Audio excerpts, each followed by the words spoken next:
Shadow of Memories is a game with an unusual place in gaming history, as it came out at the wrong time and place, but still ended up doing alright. What I think helped this game's limited success was there wasn't a whole lot to play on the PS2 when this game came out, and for those newfound PS2 owners that gave this game a shot, they found something very different. A game in a genre almost to itself. And if that doesn't grab your attention, then its ambition surely will, but that's also why this game kind of fails.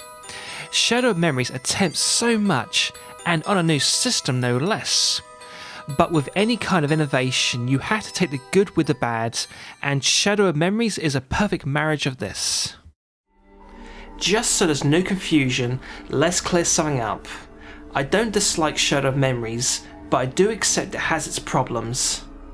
It's a short game, there isn't much interaction, and way too many in-game cutscenes. But in its favour, it does have a unique story with 5 different endings. The in-game music does a good job of setting up this game's tone and slow moody pace, and all this is backed up by some solid voice work, especially by the guy who voices Homunculus. So with all this in mind, let's fully explore Jenko Cowell's time travel and murder mystery adventure game Shadow of Memories, aka Shadow of Destiny, and what better place to start with than this game's story.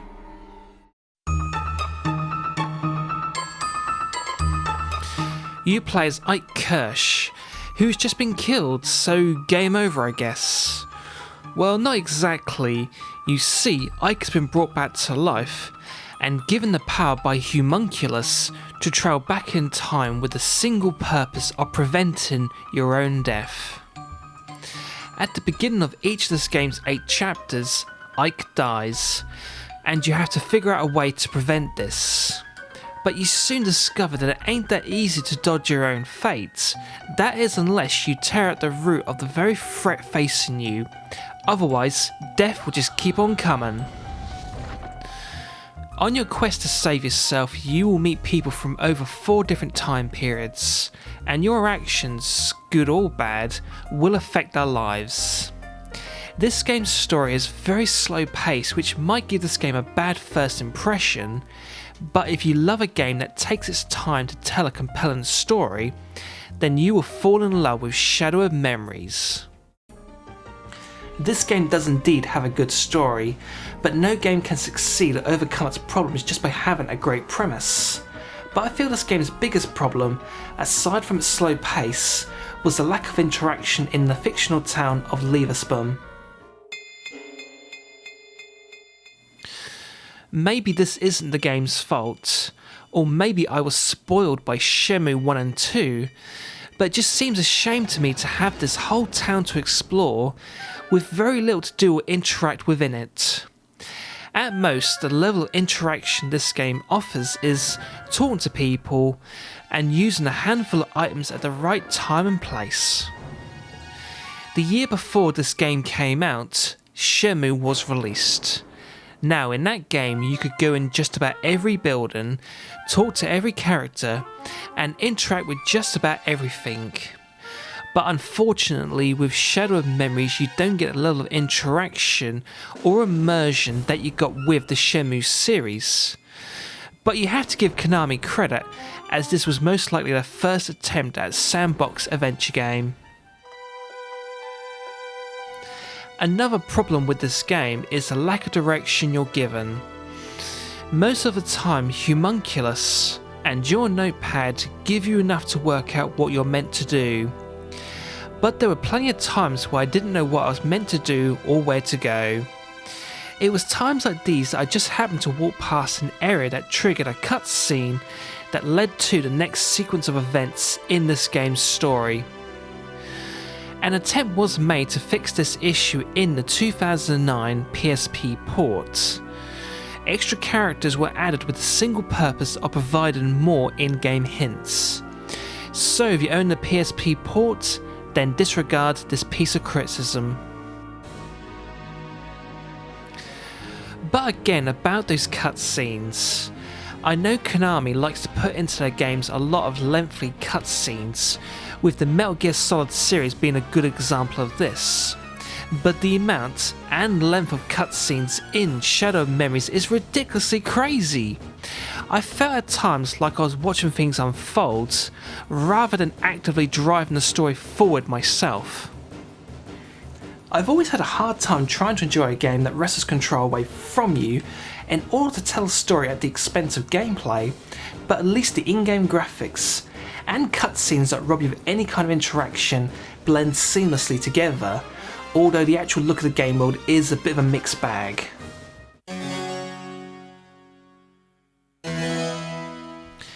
Nighttime in modern Leverspun looks amazing, and when Leverspun is covered in snow in 1980 and in 1902, you feel a sense of chill at how real things look. But Leverspun daytime in 2001 and 1508, both these time periods just seem devoid of any detail or atmosphere. It just feels like all there is to this world in these time periods is footpaths to walk on and non-explorable buildings. And no matter what time or era you're in, there is never any more than a handful of people populating this town. And that realization just took me out of this experience whenever I thought to myself, where is everybody? Despite the lack of people at this party, this game has an even bigger problem: its length. On my first playthrough, I completed this game in just under 4 hours, and around 2 hours on my second playthrough. What's even more crazy is if you skip all the cutscenes, you can complete this game in just under 45 minutes. So, I guess this game is a bust then. Well, not exactly, you see. While this game does indeed have its fair share of problems, it has a certain charm to it that sucks you in and doesn't let you go. I honestly thought I was going to hate this game, but once the shock ending was revealed to me on my first playthrough, I immediately wanted to dive right back into this world to see all the different endings this game had to offer. All 5 endings expand this game's story in different ways, while also providing an alternative ending, but to get the true ending you need to unlock the EX game. All I can say about the EX game is, whoa. Saying anything more than that would just simply spoil it. But from my understanding, the EX game is where you can attain this game's true ending. If you go after the 5 endings and the EX game ending, which only becomes available to you once you've gotten all 5 endings, then there's a surprise amount of replay value to be had with this game.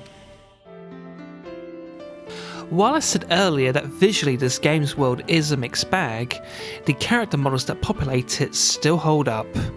The lack of facial animation can easily be forgiven given this game's age, and thanks to good lip syncing, the voice acting from this game's cast shines. But a special mention must be given to the incredible performance of Homunculus. Just out of curiosity, I checked the IMDb page to see if there were any standout voice actors in Shadow of Memories. Most of them were no-name voice actors who only worked on this game, or a few for Konami. But when I saw who voiced Homunculus, I was in shock. It was none other than Charles Martinet, aka the voice of Mario. That just blows my mind that Charles's range as an actor can go anywhere from voicing an iconic Italian plumber to voicing a being with the power over time.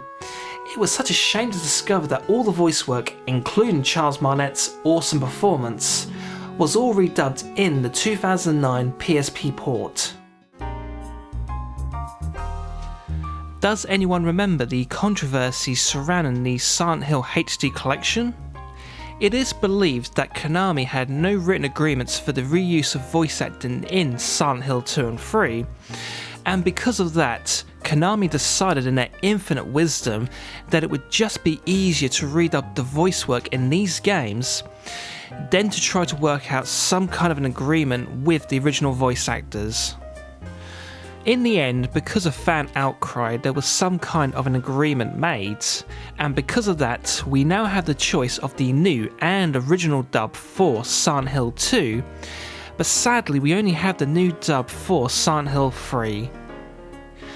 But I'm getting a little off track, so my point is this.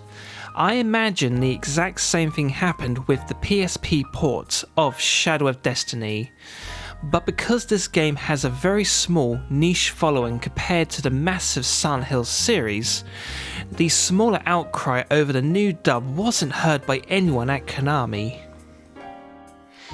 I'd like to believe by now that written agreements have become standard in the video game business.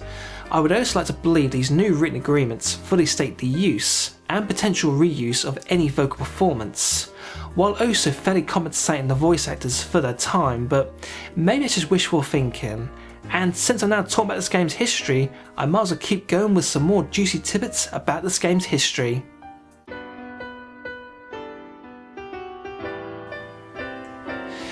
Before Konami had settled on this game's name, it went under a few different working titles: The Day of Night of Walpurgisnacht, Days of Walpurgis, and Time Adventure. By the time this game was first showed in a playable demo at the Tokyo Game Show in 2000, Konami had settled on the name Shadow of Memories for Japan and Europe, and Shadow of Destiny for North America. Junko Kanno is the writer, director, and character designer for this game. She is more well known for her work on the Suikoden series than for Shadow of Memories. Junko's original intention was for Shadow of Memories to become a series with each title being a self-contained story using different characters, locations, and etc, but this never happened. This game was released on multiple platforms with combined sales totaling just over 250,000. Now, those numbers ain't that bad for a unique experimental title early in the PS2's life, but not good enough to warrant a sequel. Years later, Junko did work on Time Hollow for the Nintendo DS, and this game is considered by most the spiritual successor to Shadow of Memories, aka Shadow of Destiny. So, my final thoughts. Shadow of Memories is a game that fails at just about everything it tries to do. Nevertheless, its charm and ambition will win you over right at the end of your first playthrough. So, is this a mainstream game for everyone? No. But if there ever was such a thing as an art house video game, then this game would be it, as it's truly a unique piece of flawed interactive game and art. And so, I give this game my thumb of approval.